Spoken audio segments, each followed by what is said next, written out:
Hey, Dr. Harper, so happy to have you here today. Thank you for taking some time to share some of your hard-won knowledge from being both a doctor and an entrepreneur, building a great company, helping lots of women. So, with that, would love to have you introduce yourself, and we'll hop into some tips and topics that can be helpful to moms and dads everywhere. Absolutely. Yeah. Great to see you, Kevin. I'm Dr. Lyndsey Harper. I am a board certified OB-GYN, and also the founder of a women's health platform called Rosy. I am super passionate about women's health, about maternal health, postpartum well-being, and Rosy is really dedicated to many different aspects of women's health. We started specifically in women's sexual health. And of course, there's a lot of discussion topics for the postpartum period and sexual health. And so that has, and I'm also a mom of three. So lots of experience here to go around and super excited to be here with you today. Thanks. And so, maybe just a way to jump into all of this. You were a practicing doctor for many years. You had your own practice, and you decided at a certain point in time to jump into the world of startup life. What was the impetus for you to make that leap over? Yeah, I never thought I would do anything else other than be a doctor. That's what I had always wanted to do, never had any question about that. And I am obsessed with women's health and love really everything about it. What I was noticing in my office was that my patients on a very regular basis were coming to me with sexual health needs, including low desire, trouble with orgasm, arousal, sexual pain. And I had had zero training in any of these issues. And when I reflected, I had had plenty of training in men's sexual health, but nothing on to help my patients. And so Mm, I went down the rabbit hole and mhm. became a fellow of sexual medicine and really wanted to bring evidence-based resources to my patients and actually to women across the country, across the world, Mhm. and in turn also helping their OB-GYNs to address these issues more easily. So at the time it was 2019, and I didn't think that anyone else was going to be doing it anytime soon, and I was right. And so decided that it wasn't just a want, but it was a need, it was an obligation, and really never looked back. So really thrilled to be doing that work and helping women and their physicians address these issues. And so, right off the bat, if someone is interested in learning more, how can they interact with your platform? What does it look like to be a customer of Rosie? Yeah, so you go to the App Store and you download Rosy, Rosy. And then when you come onto the platform, we really try to create a personalized and specific experience for each and every person on the platform. And that includes, instruction and support from physicians, from mental health providers, from pelvic floor physical therapists. And we really support women in a whole person approach. So we do a ton of literacy. We really need to understand what's going on with our bodies. There's a huge therapeutic value in that. We do behavior change support on the platform. We have a peer community, and then we also do health coaching. Mhm. And we've started and made a big dent in sexual health for women across the country. Now we're moving into some other areas of support as well, including endometriosis, migraine, menopause. So really building out that whole person, specified support in many women's health conditions. That's great. Congrats on all the progress. It's been amazing to see this Thank over you. over the last several years. So let's hop in. You've worked with moms to be and new moms for many years. As an OB/GYN, what are some of the things that, with respect to I'm about to be a mom and my life is going to change, I'm never going to sleep again, what's going to happen to my relationship with my partner? What are some of the biggest things that you heard going through that process and being sort of a therapist in many ways to moms going through that process? And what are some things that you always sort of came back to help parents that were nervous about going into this? Yeah, I think that this is such a huge moment in our lives, and it's been built up for many of us over decades, right? And then you may experience uncertainty about fertility and maybe some stress during pregnancy. And so there's a lot of thoughts and emotions and expectations, whether they're said or unsaid, that are built into the time around, having a child and creating a family. And so that in and of itself, all of that sort of swirl of emotions and thoughts and expectations can lead to quite an experience for everybody involved. And I think that if we can start to unpack some of that, like on the earlier side rather than the later side, then that can be super helpful. And I think today with, everything that we all know exists, social media and sort of this idea of being perfect at everything that we do, and anything less than that is a failure. I think it's important to remember sort of how parenting and how growing our families have evolved. And it's looked, a billion different ways every single time. And that doesn't mean there's one right way to do everything. And certainly no way is going to be perfect. And so I always try to communicate to myself and to patients and to women that, there are, billions of women and people across the world who do this every day. In most cases, the women who are in front of me in my office have a certain security blanket in terms of support, in terms of financial resources, in terms of medical care. And so we are starting off in a better place than maybe 90% of the world, right? And so if you're feeling unsure, it can sometimes be helpful to kind of turn to those external things to help you know that no matter if you know what you're doing or if you think you know what you're doing or not, your external safety nets will be there for you, right? And it's also very normal to experience a high level of anxiety, uncertainty, self-doubt during these times, especially with your first, because it's just something so foreign. And as we've moved, more decentralized from our tribes, we don't have that generational knowledge and sometimes support that we once used to. And so it's important to turn to communities and to, people who have done it before for this advice and support, because we've all been there for sure. And, our kids are doing okay, even though we all kind of started off in the same place of uncertainty and self-doubt. Yeah, that's very, very well said and great framing. Harper is very focused on sleep and helping parents get the resources that they need. What were some of the conversations that you would have with parents around, hey, I have no idea what to do here. I get so much conflicting information and guidance. You have some people who are on this end of the extreme and some people who are on this end of the extreme and everything in between. How would you coach parents who are asking for that type of advice, and what resources would you point them to, while you are still practicing day in and day out? Yeah, I really didn't, honestly, it's embarrassing to say, but I had zero knowledge about this until I had my own children. This is not something that's taught, generally speaking, in medical school, particularly to OB-GYNs, even though we're the ones sort of doing a lot of this counseling on the front end. And it's just like, honestly, it's just like breastfeeding. Like I had zero idea how to talk to patients about that until I, breastfed myself and learned literally so much. And so what I learned as a mom and as an OB-GYN is that there are, and this is true of any sort of parenting decision, is that there are people across the spectrum who are going to kind of do what feels right and works best for them.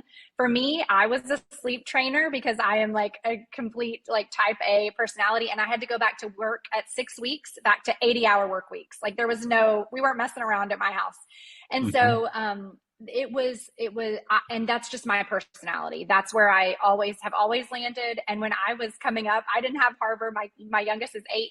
And so it was baby wise for me. And I know that's sort of, that's a controversial topic these days, but I think that basic tenets are true, which is that, you can get babies in a natural rhythm. You can get them to, kind of go with whatever schedule works best for you. And there are reproducible and proven ways to do that if that's the path you choose to go down. That path worked for me, not exactly the same, but repeatedly so for 3 kiddos. And that's not the largest study that's ever been done, but it made me a believer in these basic principles. Why do you think today the breadth of sleep advice is as widespread as it is? Just human nature? Or do you think, with social media, people are getting followings that people just latch onto? I think it's both. I think there's always been that breadth, but I think where maybe historically we sort of had like our maybe family's way of doing it or our culture's way of doing it. Now we're exposed to everyone's way of doing it, right? It's just Yeah. in our face, back to back to back. And so maybe in the past we wouldn't have really questioned what the plan was, and if the physical support of the elders and the community was built into the plan, then it may not have been so traumatic for the one individual sort of trying to institute it. But now it's us, we're in our houses, hopefully we have the support of our spouses or of technology, but sometimes we don't. And so it's a lot of pressure because you've got to, number one, make all these decisions, triage this information. And then number two, actually put it into action when the systems that support those actions may not be in place. So I think it's a mixture of the two. Yeah, but again, very well said. So let's switch gears for a second.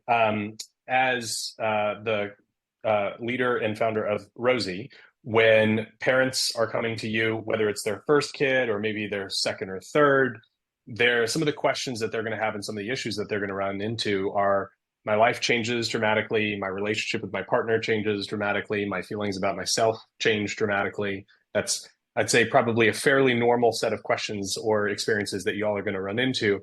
How do you coach folks on the Rosy platform that are asking these types of questions, and what types of resources, besides go on to Rosy, do you point them to help address some of those changes and get back to some sort of a new normal when the time is right?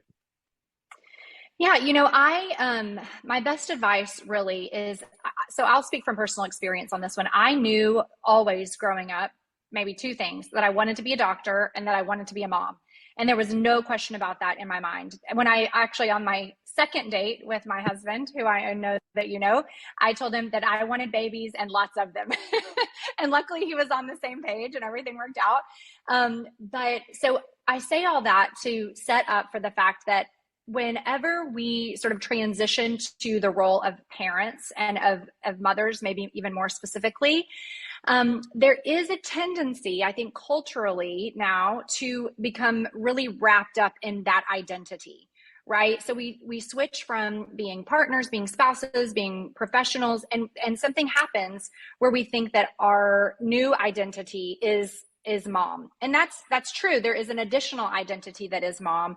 But my best advice, and something that I think was kind of even forced on me because I had to go back to work so much and so quickly, is that I think it's very important that we retain a sense of personal identity as individual people and in our partnered relationships after these babies come. And so that's the basic, understanding from which really kind of, for me, all other decisions are made. And so what that means is, there is a season of life that is postpartum, and that's just all there is to it. It is super stressful. I always used to tell patients that lack of sleep was a true, in fact, form of torture in war times. This is no freaking joke. Like it is Yes. like in the foxhole during Yeah. this time. And also the other thing that I think is important to share is that normally when we're going throughout our day and stressful things happen, we kind of have a buffer. So if anybody can see, kind of stress buffer. But when we don't sleep, we lose that buffer. And so we kind Yes. of go under the threshold many more times when we're experiencing stress or emotional sort of times when we're not sleeping than we do when we are. We just lose that buffer of coping. And so it's a hard time. And so first we must acknowledge that. And then I was just talking about this yesterday. What we know as we sort of get further from sort of the day of birth and further through the early days are that there will be little sprouts that start sprouting of our previous identity or our relationship with our partner, or you'll get that long stretch of sleep and you're like, oh, like I am in here, like, oh my gosh, I remember. The And sun so is we really shining have to again. start. The sun is shining, the birds are chirping, even if it's just for a couple of hours. And so we really have to latch on to those feelings and Yes. remember who we are sort of in addition to that parenting role. And that includes prioritizing sleep. That includes making time for your partner. I always have liked to reframe that, like, my relationship with my husband, I want us to, die old together in our 90s or something, whatever, hundreds. Yes. And that means that we're going to spend most of our life in our house without our children, like whether we like it or not. Our oldest is now 13. We don't have very much time left with her at all. And so we really have to be intentional. It's not a, before kids and then kids is a blacked out time of life. And then after kids, that's relationships don't survive that way. We have to pull those threads through the entire time. And whether, we feel like that should be the priority or not, if that is your long-term goal, then it has to be sort of a sustained effort during that time. And so for women that I'm talking to often, it's creating time and space for that relationship, creating time and space for intimacy, which includes getting your kids out of your bedroom, and then also making time for yourself, right? Whatever that looks like, whether it's your professional goals, whether it's your personal goals. We all throw ourselves into the roles of being parents, but we have to remember that we are people outside of that. And that's really the healthiest situation, I think, not only for us and for our partnerships, but for our children as well. So I think there's lots of different ways that might show up in terms of the actions that you take. That was incredible to hear and such a beautiful framing. So let's get real tactical for a second. So create time and space for that relationship, knowing, if one or both partners are back to work, you've got schedules that are crunched, you've got kids that aren't sleeping, you're not sleeping, you're trying to eat, you're trying to sleep, you're trying to do all these things. What are one or two things that you suggest to parents trying to create just a little bit of space, even though they have, negative space to give? What are one or two examples that you have found to be particularly helpful? Yeah, I think that there's a couple of different ways to think about this. I think that there is a difference between, doing something dramatic and grandiose and doing something sort of small and attainable. Sometimes it's nice to have both if you can. I think it's a great idea to continue, if you can, sort of remember how to flirt with your partner. You know what I mean? Like, let's just try to get back to square one, where we are at least, being like, and people who can't, like, just having physical contact that's maybe not sexual, maybe it is, maybe it isn't, but just a way to maintain that intimacy and just talking to one another in ways that are not parental, right? And remembering to maintain that connection sort of throughout the day if possible. But then I also do think it's fun and important to have things to look forward to as a partnership, right? Maybe it's a weekend away. And we used to go, my husband and I, whenever our babies would turn 1 and I would stop nursing, we would go on some, fun trip together to sort of celebrate the bow on the 1-year-old, and just the two of us. And so I think that if you can just, it doesn't have to be big like that, but it should be something to look forward to plan for, to celebrate your accomplishment as a family and as a team, right? Because really, when these babies are little, y'all are the team and the baby's sort of the game, and if you're not on the same team and not doing that regular team building, I think that is a missed opportunity for sure. Great advice, and hopefully the first conversation of many more to come. Thank you for sharing your words of wisdom today, and encourage anyone listening, and we'll create a recap to read as well, to go check out Rosy. Incredible resources, and thank you for being such a great pioneer in the women's health space. The world, this country, and women are better off for the work that you're doing. Thank you so much, Lyndsey. Great to see you. Well, thanks, Kevin. You too. All these innovations like Harbor, if I weren't too old, I might just have another baby, but it's a little too late. But thank you for the work you're doing as well. Awesome. Thanks.